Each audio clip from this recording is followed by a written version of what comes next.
Fala, meus amigos, minhas amigas ligadas aqui no Dois Toques, a Casa do Futebol, pra gente falar de Campeonato Brasileiro que volta essa semana, ainda bem. Na verdade, volta essa semana, voltou ontem, né?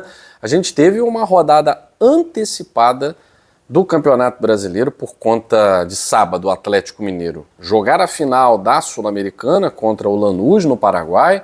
Então, ontem tivemos em Bragança Paulista, Red Bull Bragantino e Atlético Mineiro jogando pelo Campeonato Brasileiro e vitória do Red Bull Bragantino sobre o Galo. Olha, depois que o Wagner Mancini chegou lá no Massa Bruta, são 4 jogos, 3 vitórias do Massa Bruta. Terceira vitória consecutiva aí do Red Bull Bragantino. Será que vai ter força para brigar por vaga em pré-Libertadores? Surge aí como uma ameaça, né? Tem os mesmos 45 pontos do São Paulo, ultrapassando inclusive o Atlético Mineiro.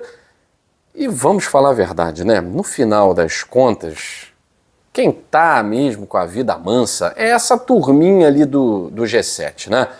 O Bahia, o Botafogo e o Fluminense. Por que eu tô dizendo que estão com a vida mansa? Eu nunca vi um G7ers, um grupo de G7, tão confortável quanto esse aí, do Brasileirão 2025. Quando você pensa que um time vai encostar, esse time perde para um outro que está lá embaixo.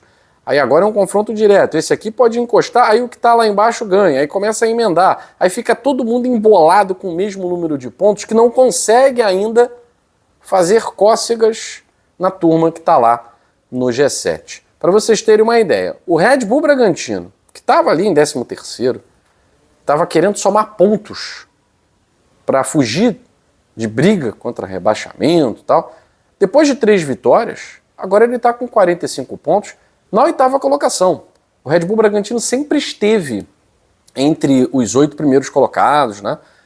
Aí teve uma queda com o Rafael Seabra, foi demitido, aí entrou o Wagner Mancini, o Red Bull Bragantino meio que voltou pro páreo. Mas ainda assim, com 45 pontos e 34 jogos. Ele tem um jogo a mais do que o São Paulo, ele tem um jogo a mais do que o Vasco, né? Só que o Vasco está com 42. O Vasco com 42 ele pode chegar só a 45. Ele iguala, né, o Red Bull Bragantino. E com isso o Fluminense, que está ali em 7º, né, que abre a zona de Libertadores com 51, está com 6 pontos de vantagem. E um jogo a menos, né, do que o Bragantino. Está tranquilo. O Fluminense pode até se dar ao luxo de não ganhar do Flamengo, não que vai fazer isso, né? Mas é um jogo difícil para o Flu. Então é um Fla-Flu clássico. Mas se o Fluminense não ganhar o Flamengo, o Fluminense continua ali na 7ª colocação e mantém os 6 pontos de vantagem se perder sobre o Bragantino, faltando 4 rodadas. É uma vantagem muito confortável. É uma vantagem muito confortável. Porque o Fluminense poderia vencer 2 jogos, e o Bragantino, mesmo vencendo todos, no critério de desempate, o Fluminense ainda estaria à frente. A questão é que tem São Paulo e Corinthians. E olha só, na Neoquímica Arena, o São Paulo pode chegar a 48. E aí ele fica triste se o Fluminense perder para o Flamengo. Só que se o Fluminense tem o Flamengo pela frente, o São Paulo tem o Corinthians. O Corinthians está ali em 13º, caiu muito, perdeu para o Ceará em casa. O próprio Ceará ultrapassou o Corinthians, né? E o Corinthians, se vencer o São Paulo, é mais um time a ficar com 45 pontos. Ou seja, a briga entre os times que estão tentando alcançar o Fluminense, que eu falo do Fluminense, que é o 7º colocado nesse momento, está muito grande. Não há nenhuma perspectiva, talvez nesse momento, seja o Red Bull Bragantino a maior expectativa, né? O São Paulo extremamente irregular. O Vasco caiu de produção.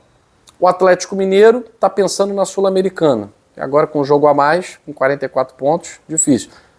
O Ceará, ele quer se manter na Série A. O Corinthians é uma gangorra. Então não tem nenhum time que está numa sequência tão positiva quanto a do Bragantino. Aí o Botafogo ali com 52 pontos, que está alguns jogos sem perder, né? Tá numa sequência muito boa, né? Nos últimos 5 jogos foram 2 vitórias, 3 empates. Vai pegar o Sport agora. O Sport acabou de ser rebaixado.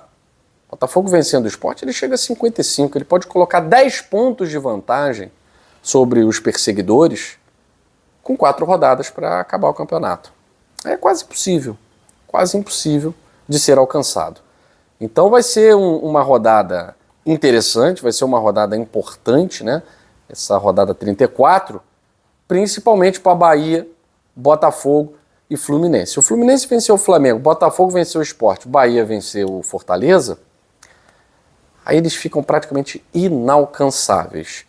O que Bragantino, São Paulo, Atlético, Vasco, Ceará, Corinthians vão querer? Vão rezar para o Cruzeiro ganhar a Copa do Brasil, para o Fluminense ganhar a Copa do Brasil, para abrir mais uma vaga. É claro, o Atlético depende de si para ir para a Libertadores, que está na final da Sul-Americana. O Vasco, o Corinthians, o Fluminense e o Cruzeiro dependem de si, estão na final da Copa do Brasil. Mas só um vai ganhar. Enquanto isso, todo mundo na expectativa, é claro, de estar ali no bloco para se pingar qualquer coisa, opa, estamos aí, né? Bom, então os próximos jogos importantes, né, principalmente da turma de cima, Flamengo e Palmeiras, agora a liderança foi invertida. Flamengo, jogo dificílimo contra o Fluminense no Maracanã, Palmeiras joga contra o Vitória, que agora entrou na zona de rebaixamento. Então o Palmeiras precisa vencer o Vitória para continuar na briga, está 3 pontos atrás do Flamengo, e o Flamengo não pode tropeçar no Fluminense. Se perder para o Fluminense e o Palmeiras vencer o Vitória, muda, mais uma vez, a liderança do Brasileirão. Eu ainda acho que vai haver muita alternância aí, porque 5 rodadas para Flamengo e Palmeiras é muita coisa, e com uma Libertadores no intervalo, uma final de Libertadores no intervalo, né? A gente tem aí Mirassol e Santos. O Santos que sobreviveu, quase que ressurgiu, né, após a vitória no Clássico contra o Palmeiras. Então vai agora tentar vencer o Mirassol. Para Botafogo, Bahia e Fluminense, o ideal é que o Mirassol perca mesmo, né? Porque se o Santos vencer o Mirassol fica com 59, e aí o Botafogo vai a 55, se o Bahia ganhar vai a 56, se o Fluminense vencer, jogo mais difícil, vai a 54. O Botafogo pode ficar a 4 pontos, né? 55 para 59, 4 pontos do Mirassol. O Bahia pode ficar a 3 pontos do Mirassol. E aí o saldo de gols do Mirassol é quase que inalcançável para o Bahia, né? O Bahia tem saldo de gols 4 apenas. O Mirassol tem saldo de gols 21. O Botafogo, por exemplo, tem saldo de gols 26. Tá? 16, perdão. 16. Então é mais fácil ali, pelo saldo de gols, o Botafogo alcançar o Mirassol do que outra coisa. A questão é que o Botafogo tem muito empate. O Botafogo é o time com menos vitórias nesse bloco, né? Até o Fluminense, que está na 7ª colocação, tem mais vitórias do que o Botafogo. Tem 15 vitórias. O Botafogo tem 14 vitórias, né? Bahia tem 15 vitórias, o Mirassol 16. Então o Botafogo teria que suar um pouco mais a camisa aí nos critérios de desempate. Amanhã já tem muito Brasileirão, finalmente, falando aqui de Brasileirão de pré-jogo, rodada, fazendo nossas lives aqui no Dois Toques, a Casa do Futebol. Um abraço para todos vocês, mais tarde a gente volta falando mais do mundo da bola.